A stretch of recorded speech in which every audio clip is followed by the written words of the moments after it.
Welcome to Money Manufacturing, the podcast where we keep it real about what it takes to build a life and not just get a job. If you're a father, a leader, or a young bloke, you're going to want to listen to this one, especially if you're trying to figure out who the hell you are in the world that keeps shifting. This one's especially for you. Today, I want to introduce to you a man whose story I believe deserves to be heard. Ben Nguyen, a manufacturing teacher and the founder of Passage. We met through a contact that I made when I was traveling America. He's in Las Vegas, I'm in Australia, but the heart of what we're doing is one and the same. We both believe that we're creating a new path forward for men who feel like they've been left behind. Ben, I thank you for getting on the show with me this morning, and I guess the best way to begin this is the origin story of how we met and the nature of how we met and the beauty of that. And I was traveling the US back in April this year, and I tell the story. I'd landed in LAX, and I was asking the person next to me how to give a tip. I'd never been to the US before. And so I asked a lady who turns out to be Cindy. And I just asked her, what should I be doing? And she says, young man, this is how you should be tipping here in the US. I say, thank you so much. And oh, by the way, what is it that you do for work? And so we start this conversation over my question of how to give a tip in the US. And it turns out that she is also in the education space. She loves manufacturing and has a wealth of knowledge. And so we hit it off. Obviously, that's at LAX. It then turns out to be that 2 weeks later, I'll be in, I believe at the time, North Carolina, which is where she lived. So then when we meet up again, have the conversation about education and manufacturing, and she says, there's someone I think you should meet. And so that's how I get introduced to you. And really from there, if you'd like to share with anybody watching, what happens is just we have a bit of dialogue, and if you'd like to share how we've got to this point. Yeah, wow. Cindy is one of I would say, my education mentors.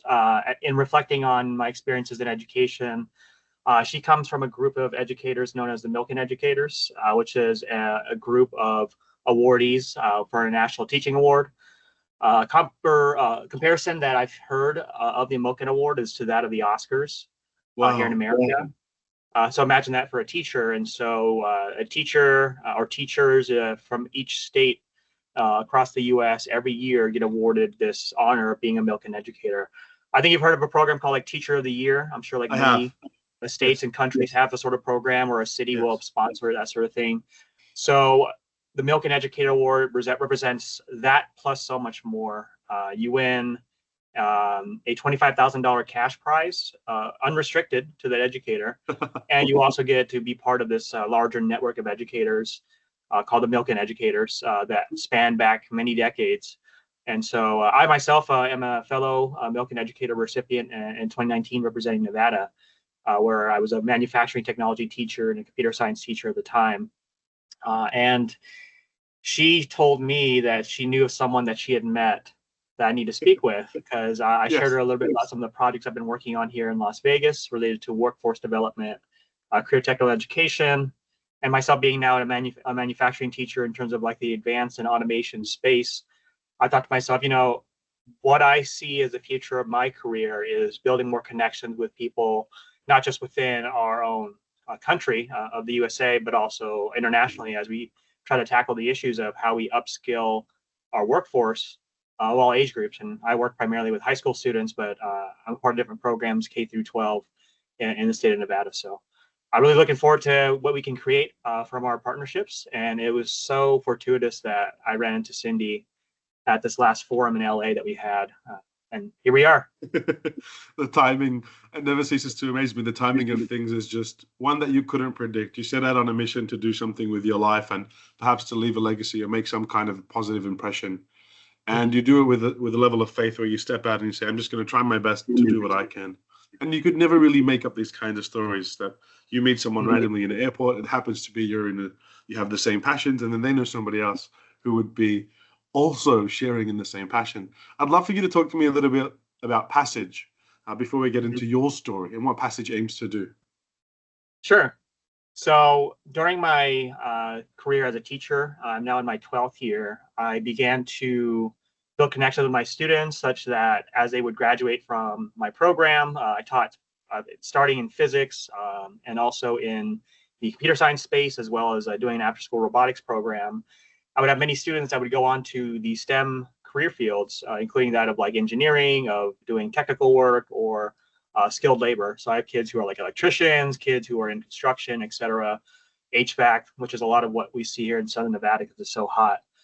And as I've continued on in my career and moving from sort of the academic focus, especially through the what we call advanced placement or AP classes here in the States, to more of these career tech, work-based learning, skilled trades pathways that we're creating, I decided to delve really deeply on where the pain points that my students are facing, especially in terms of finding work and finding gainful opportunities, so that they can visualize where it is that they'll be headed after they begin, or rather after they finish their education training in whatever program. It could be a bachelor's degree, it could be a certificate program, it could be a industry sponsored program from the community college, of which they'll hire the best students out of that into their company. And I began to realize that that journey of transitioning from your education experiences into a real opportunity, a real job, was and has gotten even more difficult for young people now that entry-level jobs in so many different spheres are requiring a litany of different bullets, how you say it. It's a wish list of what the employer wants. And think to yourself, if you're a young, 18-year-old, 21-year-old, 25-year-old recent college grad, and you see this opportunity to be, I don't know, a diesel technician, and there's this laundry list of things, and plus you got to have these experiences.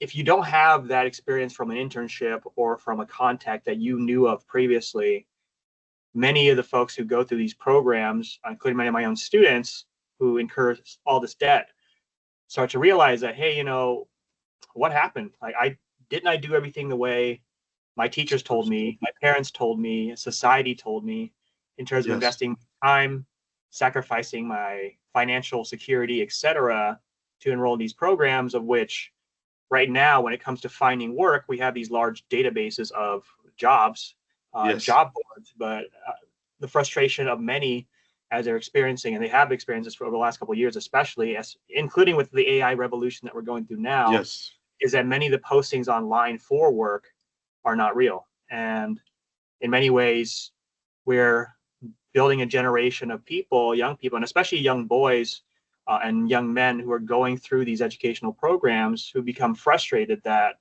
the amount of work that they put in and they sacrifice and the time that they put in isn't being translated to an opportunity of which there's a sense of guidance towards a goal, towards a path that will bring them higher in their life.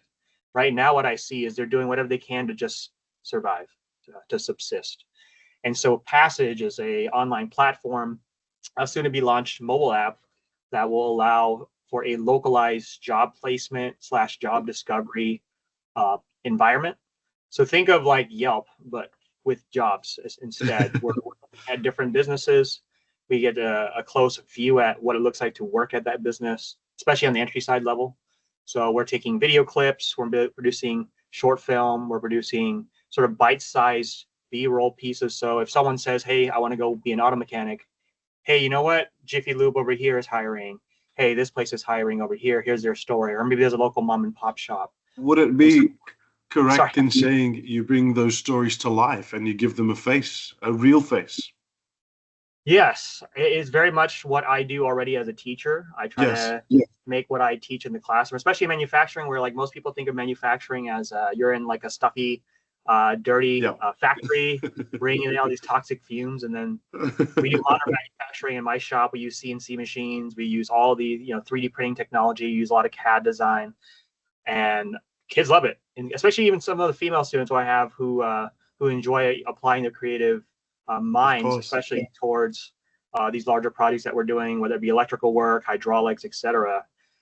Passage to me is answering to the other half of education that I feel isn't answered, which is, what do I do after I'm educated, after I'm, quote, trained by smarter and wiser and more connected organizations? And so that's awesome.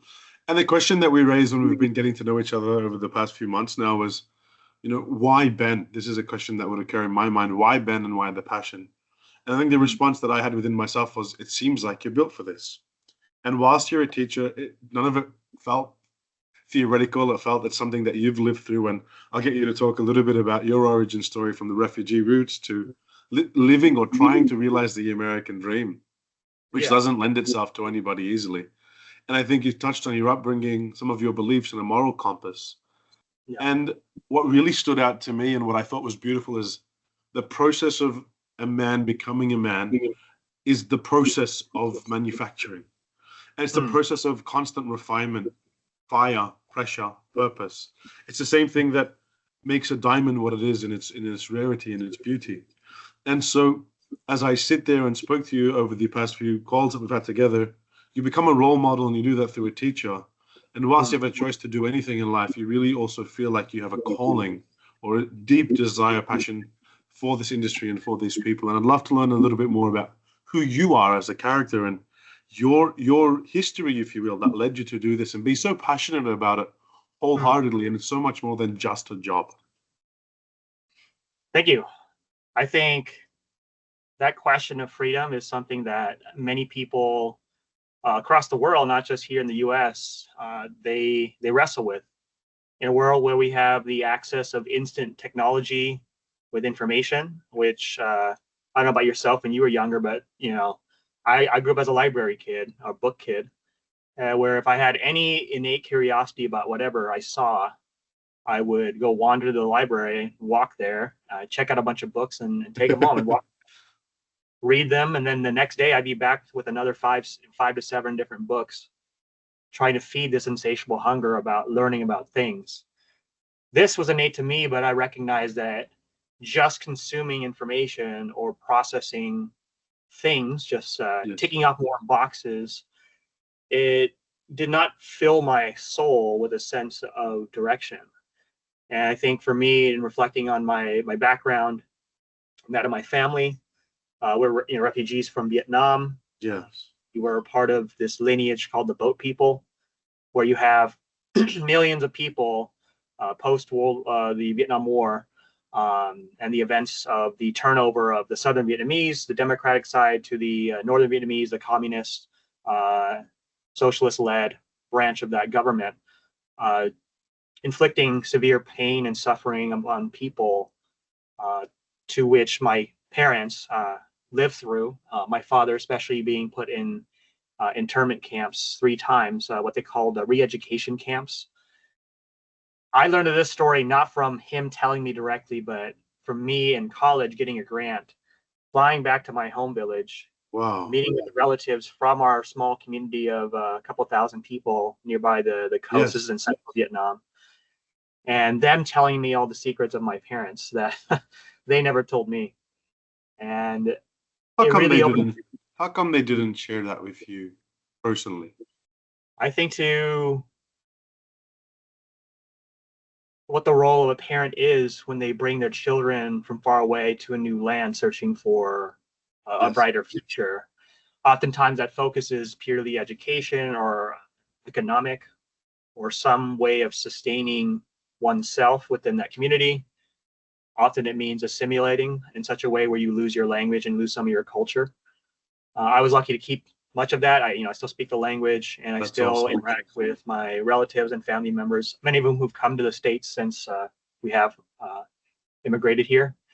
And why they hid it from me, as I would later find out, is they wanted me to focus on what was in front of me, what was in front of our family, in terms of being in a new land and having to find a way up.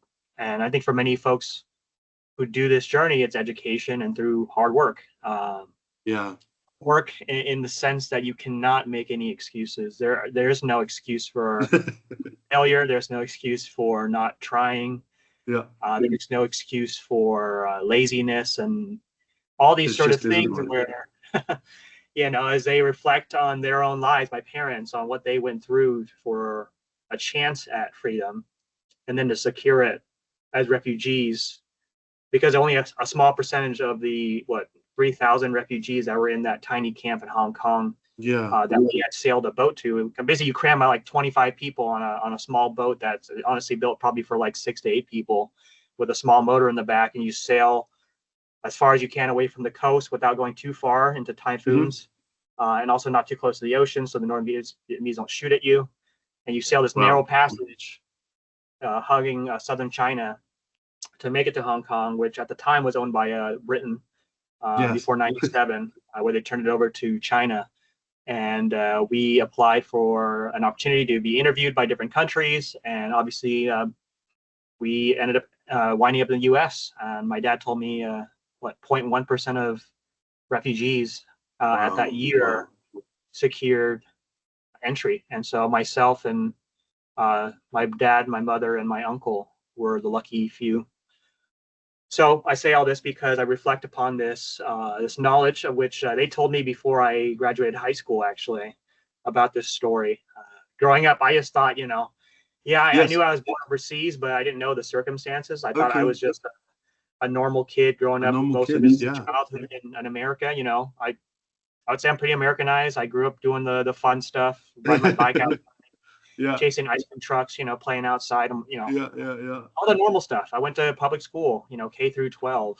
Yes. I enjoyed that. I was exposed to cultures of all different backgrounds, and I was one of the few Asian kids growing up. So, I had so many different ethnic backgrounds that I was immersed within and around. That, to me, that's what it felt normal. Like, that's what freedom, I guess in the beginning of my life felt like, is I could express myself and be within a community of which I could find myself in. And so the story, however, especially when I got to college and covering the meaning of freedom and what's led from that meaning to what I do now, is focusing on what are the primary motivators for myself and for that of people. I studied anthropology in college. I was also med. I wanted to save people. I wanted to be a part of a group of people that dedicated their lives towards the betterment of others. I'm alive today because of a surgeon who did lung surgery on me at the refugee camp, of which I can say what I say today because of that life-saving surgery and the charity of others. But I wanted to make sure that what I was doing was built on what I felt to be internal to me rather than external, in terms of pleasing my family or living up to what a expectation would be within my culture of strive for the best and the highest status and the most money. And while some of those things, how to describe it, as a teacher, as a founder of a local nonprofit, and I also worked in tech in a startup in a robotics and manufacturing, or more like robotics and technology rather, startup here in Vegas during the bulk of my young adulthood. I've got a taste of what that looks like as far as being able to really put my all into my community and building up what I have influence over, especially in education and technology. Where I've struggled is, how do I take this essence of who I am and my identity and build something that others can help find themselves in?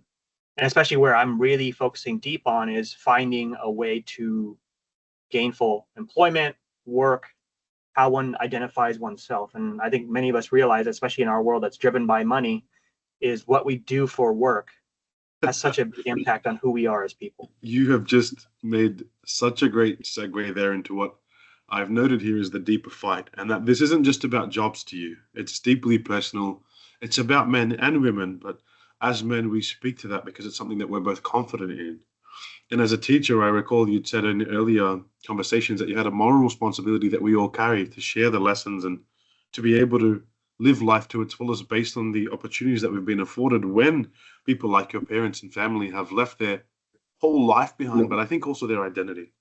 And a lot of that can come to sparing young men unnecessary pain that we've already experienced. And I think we were along the lines that this allows us to pass on a blueprint, and not just for employment, because we all know that we need money, we need to live, but it also forms who we are and our identity. You and I share the same value that we have a generation of young men who doesn't really know what it means to be a strong man, because we feel, and we would be correct in feeling amongst many other people and men, that the lens for that has been shattered, and there's no longer a clear, strong, guided definition of what manhood is. And so we have the path here, right? We've got the path that we continue to let the confusion grow, or we do what you're doing, which is rebuild the frame and then hand them a mirror based on our experiences. And you're shaping that from your own learnings and from your experiences and putting that into the classroom. That's something beautiful. And how does that impact you as a person in your daily life? I think for me, as I reflect on within, I could say just the first chapter of my career, there are those who went to me and said, as I embarked on this journey to create Passage, am I going to leave the classroom? Am I going to pursue some sort of audacious leadership opportunity? Maybe try to become a principal or a superintendent, or just sort of chase a title, if you will, that would be able to give me a platform that I could reach out to more people. I said no. What I'm doing and what I can build with the networks, with the knowledge and the basis with which I've been able to sort of create my own philosophy and build upon it are more than enough for me to pursue this next chapter of my life, which is how do I enable people through what I have access to, whether it be information, teaching, guidance, mentorship, etc., towards opportunities that truly exist in their own relevant communities. I can show a student, hey, you can be, for example, a lineman working on electrical lines in, let's say, Chicago, Illinois, and watch a fancy documentary and see this gentleman, working for his company. But if I can't show them we're in Las Vegas, Nevada, yes, what programs after high school and what, and based on their academic qualifications, here's what's accessible to them.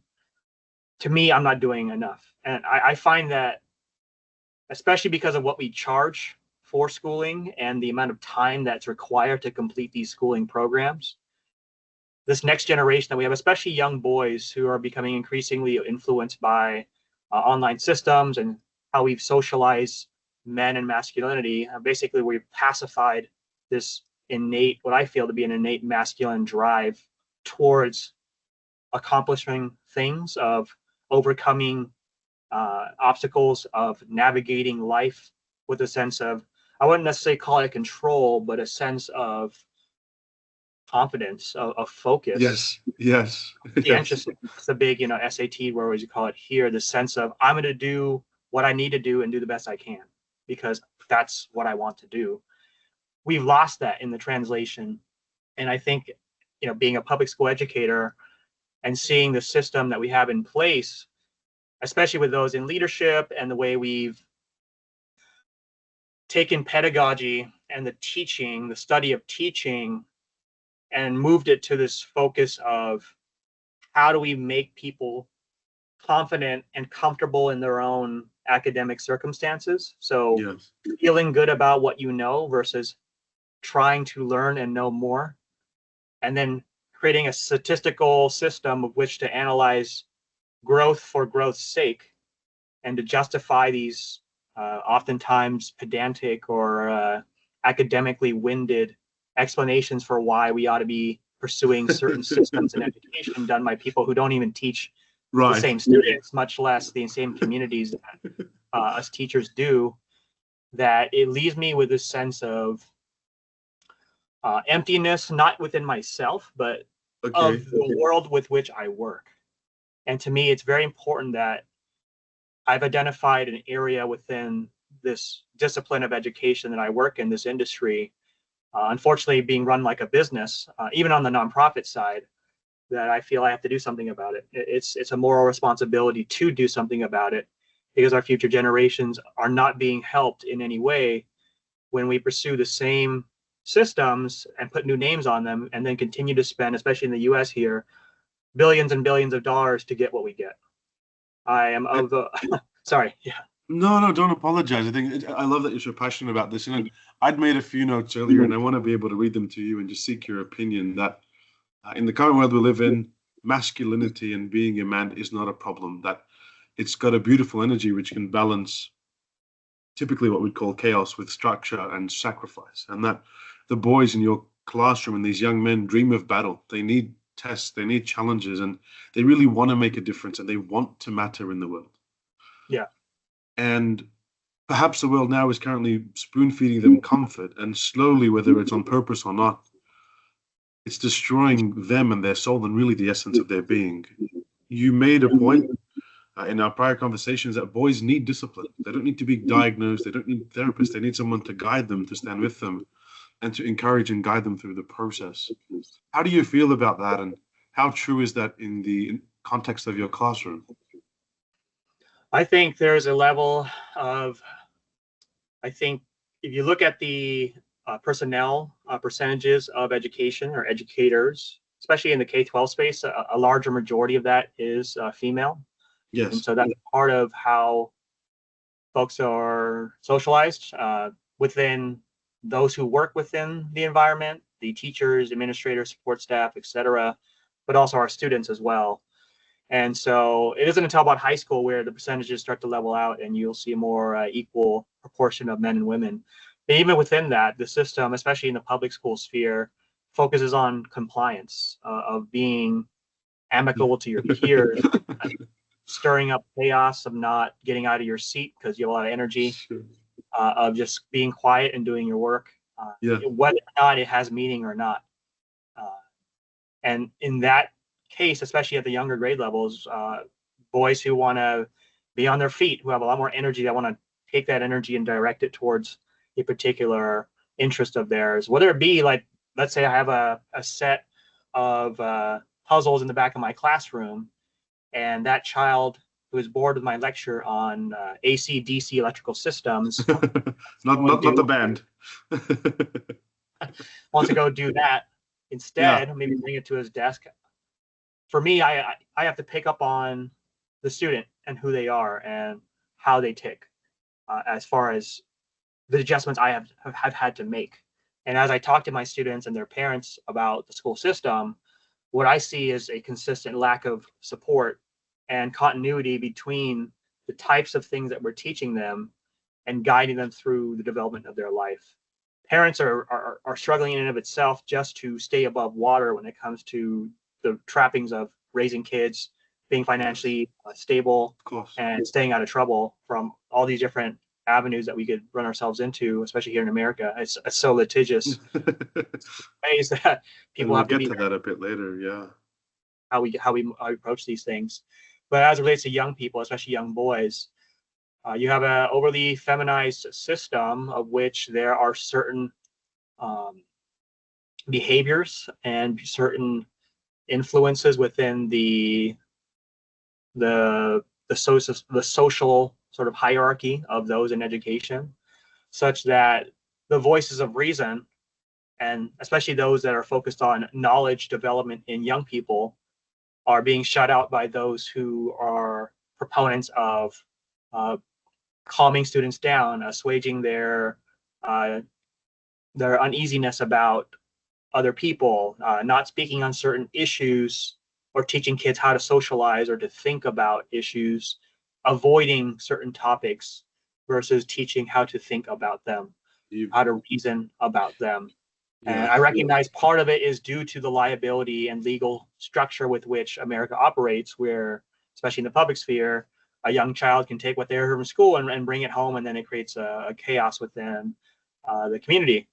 But what that's led is essentially we're babying our students K through university, where our institutions and our educators are afraid to teach students how to think about the world as it is, as opposed to the academic framework with which they're mastering a system of learning of a often narrowly constructed base, with which they input A, they get B. And now with AI, they're tripping up the whole system because they're sidelining all the critical knowledge development that I think many of us growing up, especially from the past, we had to depend upon. What can I learn about this thing?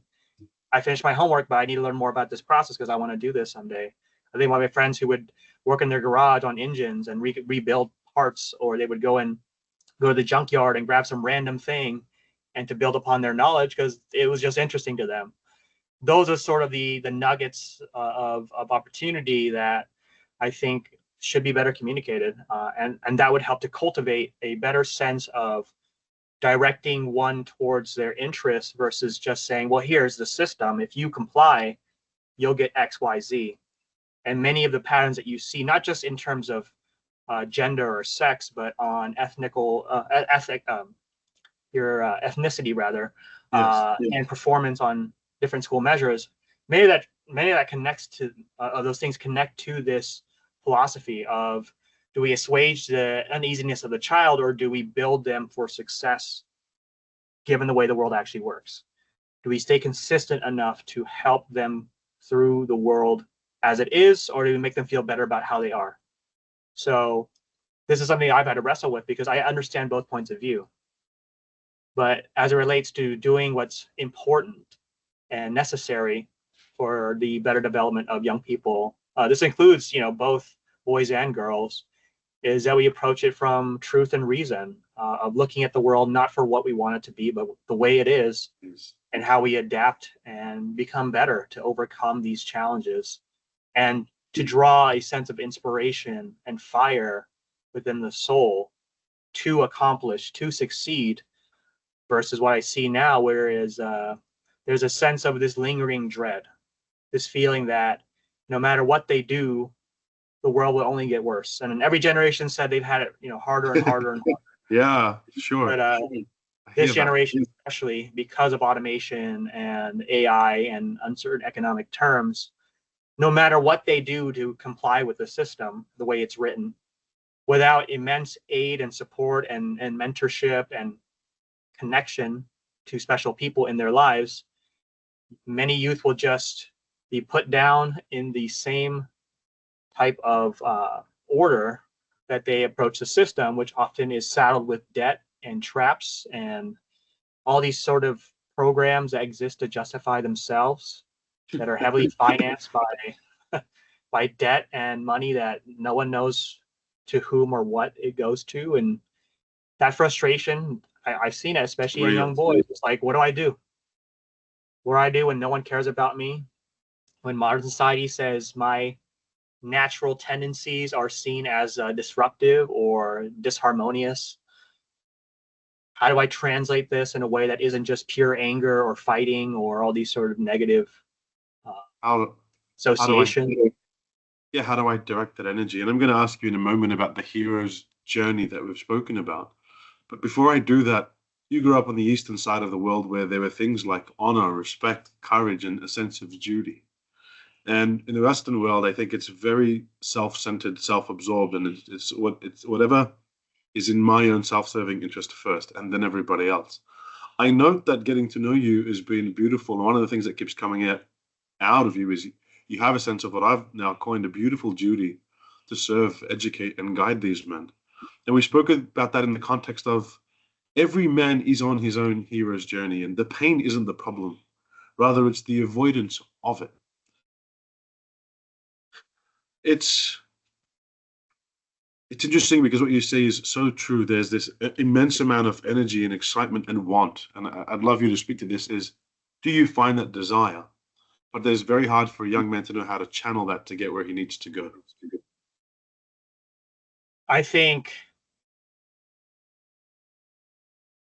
the sense of overcoming great challenges. I think you take the life of a regular person today, what does overcoming a challenge look like? I think for many, navigating social class and moving up another level is considered a immense, how to describe it, overcoming of an obstacle in life. Yes, I would agree. Education, finishing a degree program of high value, it's considered overcoming an obstacle. Having a family, having grandkids, that's for the parents, I think that's considered overcoming an obstacle. And while all these things are important, what's not being highlighted or not being taught or passed down in such a way that younger generations especially can connect with is the process of going between the steps of where you are in your life. That it is not necessarily a linear A, B, C, D, but life is almost like a three-dimensional spiral where you're circling through a list of options and activities. Endless, always. And I'm telling you, my kids, like you're the vector, right? You're the finger pointer. You got to point either up or down. That's how your spiral is going to go in life. You're either going to pick things that are going to bring you down and away from your goals, or you pick things that are going to move you closer and closer to where you're headed. So maybe you don't end exactly where you said you were, but you're somewhere in that vicinity. That may be what will give you that extra push and extra energy to fulfill whatever your dreams may be. And I say this because what isn't important that I find is for a student to tell me what exactly they want to do for a job, but more so, where do you want to be in the world? What type of person do you want to be? What are the things you see yourself, that version of yourself through this journey doing? Who is that person? Can you describe that? You think the And question outside of is, the average, well, I don't know yet, yeah, I don't know, I'm not there yet. Do you think one of the questions there is to those men is, how do you want to show up in the world? Yeah. Yeah, that comes down to role models, who they see, what they're exposed to. And obviously, I think most kids are socialized through school. Like, here's your general look at heroes within your nation, whether it be famous figures, or a president, here, etc. Honestly, with the way I see it with my kids, especially younger generations, especially if they're not academic oriented, they're going to be looking at who's on their phone, right? Who's got a high Instagram follower count, Correct. social That's the media. measure. That's right. Family members that they know that have a bunch of stuff, a bunch of cars and houses and that sort of thing, and they measure themselves based on that. And while having, especially someone in your network that you know in person and can understand, that is not sufficient of which to find yourself on the path towards, how do you say it, a transformation of life, leaning into the positive elements of masculinity, which is to overcome challenges. And that balance, it'll vary based on student, their background, their family's background, their parenting situation, etc. And you spoke about my Eastern heritage, being Vietnamese, Confucianism, and especially the influence of Chinese culture on Vietnamese people is such that, yes, filial piety and saving face and restoring honor to the family, or preserving that, and chasing really, really high, lofty goals in society can be a motivator, but it also can lead to situations with which, when one does not reach those goals set so high by their elders and the family unit, that can swing it the opposite way, where you have especially amongst the Asian cultures, a large percentage of people who are mentally ill and disturbed by a sense of loss and a sense of failure. And so is that true, that there is a large portion of people within the Asian culture who feel that they're never good enough, or that, let's say, mental illness, or have some form of, the bar's been raised so high that they're just never going to get there? And what does that do to them? Talking from your own experience, what does that do? It differs based on the person, right? And who Naturally. And what they have to turn to address those insecurities, or what could be a lack of communication. For the young boys, especially young men here in America, it's not sociable to speak on these things. It's not in the normal communication structure with which to bring these insecurities out in the open. Only really with truly trusted friends or mentors do these sort of conversations come out. Hey, I failed at this. What do I do? Yeah. That goes probably for most people, not just boys, but I think how we socialize young people into adjusting to the world. But as it relates to masculinity and accomplishment and overcoming challenges, not everyone can be, for example, the top of their class, or be the most prepared out, from an educational program, and have that easy gateway into a six-figure job, as we call it here in America, and have this pathway to freedom, financial freedom. Many people have to navigate a bunch of different influences, from education, social, familial, etc., to find that. And the challenge that we're focusing, I think, in this conversation, and what motivates us, is how do you connect these elements in a way where it's almost like a web of support? You have this continuity, it's like this thread of which all these structures are supporting one another within an individual, where if they see a lack in this area, whether it be in connecting with their family, or connecting with mentors of theirs, or connecting with the communities or the industries that they have to be in contact with to find that star job that they want, or whatever program it is that interests them. The thing that we're trying to figure out is, what is that messaging? How do you create the consistency so people, upon finishing a program or from experiencing what it is that we deliver in our communities and through our programs, that they can walk that path on their own? Not alone necessarily, but with us and everything around to support them. Independently standing up strong on their own two feet, people there to support and encourage them along the way. I want to backtrack, and I just really want to add this in because at Empire Blueprint, there's something that has transformed the way that we lead, which is strength through vulnerability. And I think you touch on it when you say nobody has that way of talking and people don't ask those questions. It's rare to have the safe space. One thing that we love doing in our workplace and with any of our clients is really building strength through vulnerability. And that means that he who is leading first should be so confident in what they're saying, no matter the difficulty of the topic, and so self-assured of any outcome in a humble sense, that they're willing to share what would otherwise be a very personal, very private, very humiliating detail. And they would do that to build a rapport and establish a goodwill with the other person. So we can create that culture with your students, with our team, with our clients, that we can share those experiences that we all go through that none of us ever want to speak about. I remember when we were prepping this, I asked you if we could leave politics out of this.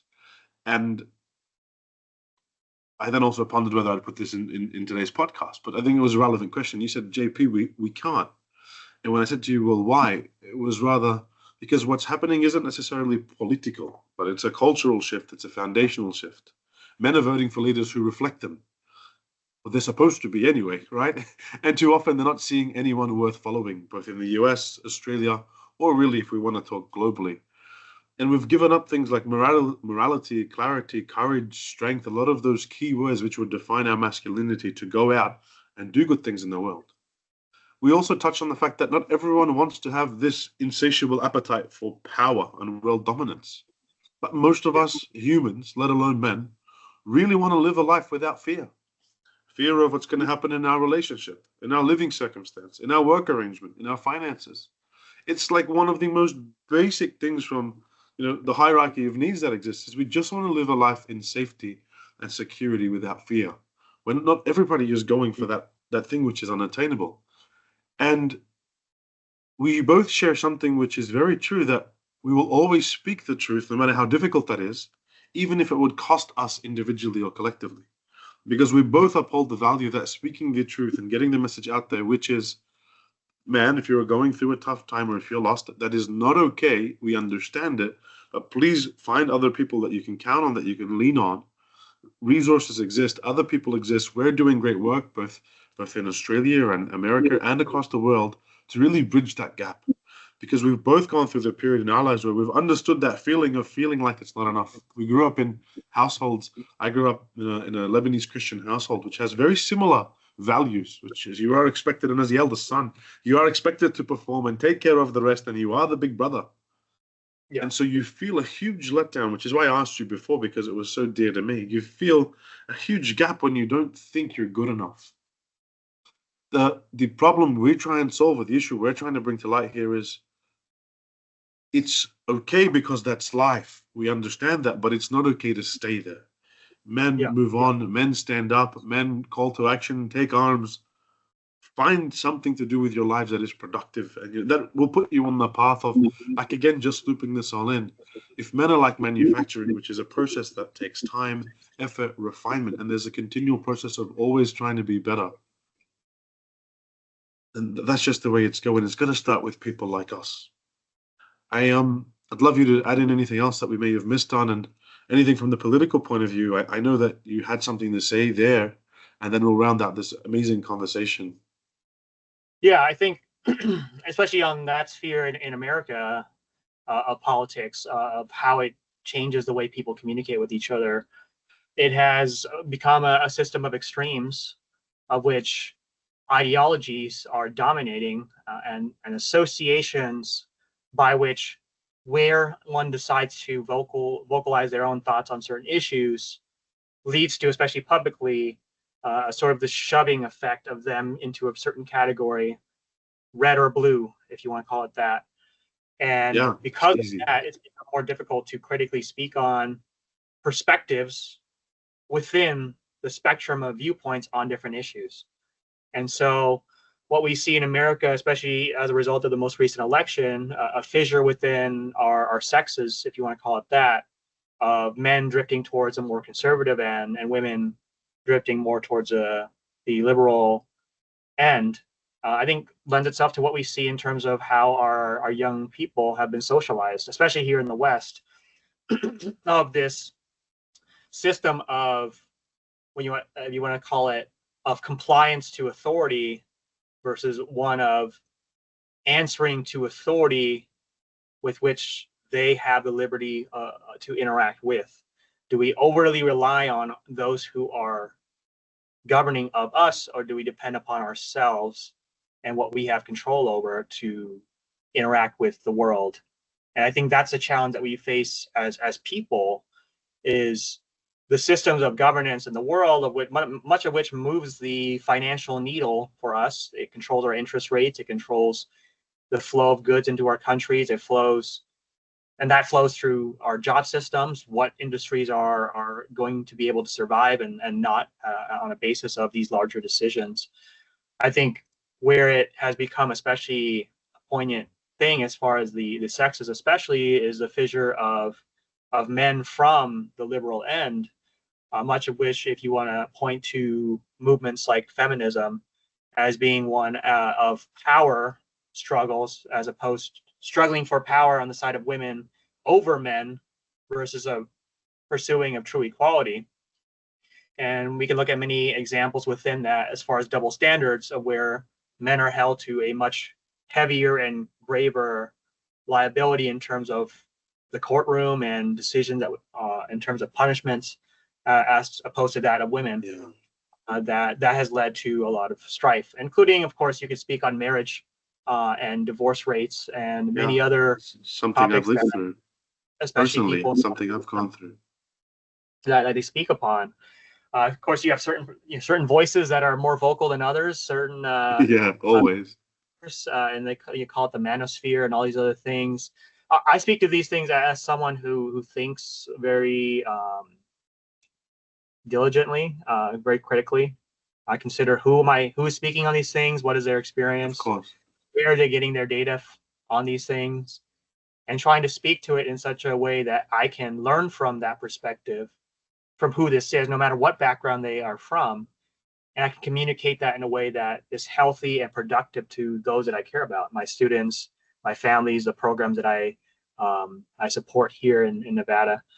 And to me, that's the exchange of knowledge and the thinking process with which I highly value. But the world is unfortunately in such a way where to merely speak on certain issues will, by way of how do you want to call it, political jockeying, if you want to call it that, allow others to label you as a this or that. You're a this supporter or that supporter, name calling. And I think to myself, if that's the predominant socialization technique of the wisest of minds, the most critically enabled world, and this is how we communicate now as a educated society with information in our fingertips rather, it leaves me very depressed, because being a futurist, as someone who thinks about how can we use technology to better the future, including the manufacturing that I teach my kids, where they have an idea and they can make it the same day from a 3D printer. That's crazy. It's absolutely crazy. You can fire up a project and have it done by the evening time. That we have to strive for truth. We have to focus on what is the realities of the things that we say. And it relates to politics. Most folks, on whatever side they're on, recognize that there is a sense of showiness and not necessarily a sense of truth within that whole environment. It's a theater performance. But when that theater performance has led to the fracturing of society and how we communicate and work with each other of different backgrounds and beliefs, that is where I feel like I have to intervene and do something about it. And much of what I do is, instead of speaking politically or speaking to those voices within that community, what I do in terms of my program, in terms of what I do in serving society as a teacher, that will be my answer to what I see as these issues. And as you relate it back to men, men are being seen as the antithesis to the growth of the other sex and all the other different backgrounds that someone can associate to themselves. And in putting men against that as a power struggle, that conflict is not helpful. It has not led to a more unified society of which everyone betters each other in our community.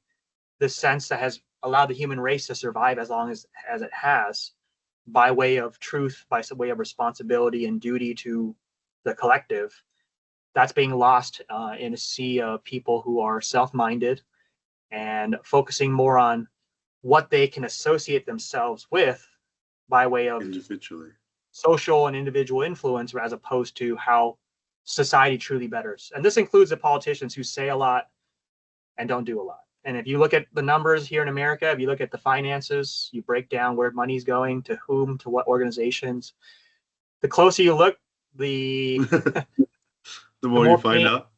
The more pain that you see as a human society, because those in power will do what others are doing in power, which is to not relinquish control. And so, how do I give my kids hope? I learn things that I was true. just going to ask you that, right? I strive for truth. I try to uncover what they are lacking in access to understand and know, and I communicate to them. I figure out a way to help them understand it in a way that will motivate them to either overcome or understand or better develop themselves. Because youthfulness is all about energy. It's all about taking oneself, going through experiences, and coming out the other end better. Not necessarily have to be related to money, but they come out as a better individual, better able to adapt to the world. So if you could leave those students, those men, those people watching this, one message of encouragement from the many various points we've covered today that were deep and broad, what would it be? If there was one takeaway that they could just take from this? I think reflecting on my life and the teachings that have given me the most pause, the most reflection. And I say this as someone who occasionally will go on long runs or walks where I'll just think on an idea or something that I've been working on personally. Yeah. I made a commitment to myself that I'm going to, for example, be in this type of shape by the end of this period of time, or I'm going to learn about this system by this end of the time, so I can do better at whatever I may be working on for my job or for whatever comes from it. I think for me, what's been very helpful and what's brought me clarity is having faith in my ability to learn and to overcome, and to find others who share that, to not be alone in my own thoughts. Because I think, especially men who become isolated, I think there's a natural tendency to isolate away from positive forces, and this is not like the whole staying away from your parents because they'll get too personal and they'll be sure. Yes, I understand. But really from people, from organizations, groups, of which I felt like you would think with social media that this sense of this wholeness of self being supported by an extended network that would improve, but as we found, it has been the opposite. It has been a chasing of been chasing vanity and illusions of connectedness than truly feeling and being that. That's the humanity that's been lost, and that's why human work, what we're doing, is important, because we work directly with those of which we care for and are trying our best in what we do. What a beautiful thing to end this podcast on, which is you believe in a better world, and so do I and my team at Empire Blueprint and your team at Passage. And I really believe that the point of us having these conversations is to help people start believing in themselves again. And when they're ready, we're going to be standing by them. Talking to the point that social media should have been a positive reinforcement of a group or of a community that would encourage, guide, and support one another, knowing that's been lost. is a great pain to us, which is a huge motivator for the two of us who feel a beautiful sense of duty to stand up and to be a mentor, if you will, to those men who need it, or a beacon of light, or somebody to ask a question. Reliability, all those words that we've lost. The point of this channel and this podcast always aims to do that. It's to give those men like you and I and the people that cross our paths that safe space to feel strength through vulnerability, to ask the questions, to ask for the support, to not feel like they've got to go through it on their own so they don't isolate, because I know what that feels like, and so do you. And so I want to thank you for your time today, which is obviously very different across different time zones. Thank you for believing in what you're doing and for being such a huge proponent, but also for making the time to get on this podcast, which keeps driving this thing home, which is, if you want to become the best boss or brother, if you want to become the best leader or lover, you can do that at work and in life, and you can do that simultaneously. And so if you're watching and you want to learn more about Ben, please follow Ben and his journey at Passage, Nevada. And if you like what you see, you can always follow me and my team, what we do at Empire Blueprint. And I thank you dearly for your time. And I can't wait to do the next one with you and check in and see how you're going. Yes, John, I'd love to. Thank you so much. Thank you.